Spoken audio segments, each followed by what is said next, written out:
চরিলাম সৎসঙ্গ কেন্দ্রে পরম প্রেমময় শ্রী শ্রী ঠাকুর অনুকূল চন্দ্রের শুভ 137তম জন্ম মহোৎসব। চরিলাম সৎসঙ্গ কেন্দ্রে ব্যাপক উৎসাহ উদ্দীপনার মধ্য দিয়ে প্রত্যেক বছরের মতো এবছর 27 পৌষ 1431 বাংলা 12 জানুয়ারি রবিবার পরম প্রেমময় শ্রী শ্রী ঠাকুর অনুকূল চন্দ্রের শুভ 137তম জন্ম মহোৎসব পালন করা হয়। শনিবার শুভ অধিবাস যাত্রা এবং গঙ্গা নায়ন এবং বর্ণাঢ্য শোভাযাত্রার মধ্য দিয়ে অনুষ্ঠানের শুভ সূচনা করা হয়। রবিবার সৎসঙ্গ কেন্দ্রে ধর্মসভা আনন্দবাজার আয়োজন করা হয়।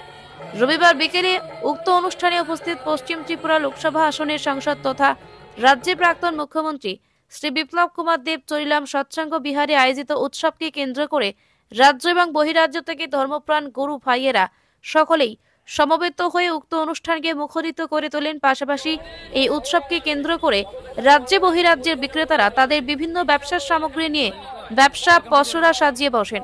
বেশালগড় থেকে জীবন সাহার রিপোর্ট, ভিশন 24। আচার্যদেব বললেন এই তোমার নখের মধ্যে যে নেল পালিশটা লাগালে সেটা তো খুব সুন্দর, কোথা থেকে কিনেছ? একটা গুরু গম্ভীর, একটা ভাব গম্ভীর একটা পরিবেশ হঠাৎ করে হালকা হয়ে গেল।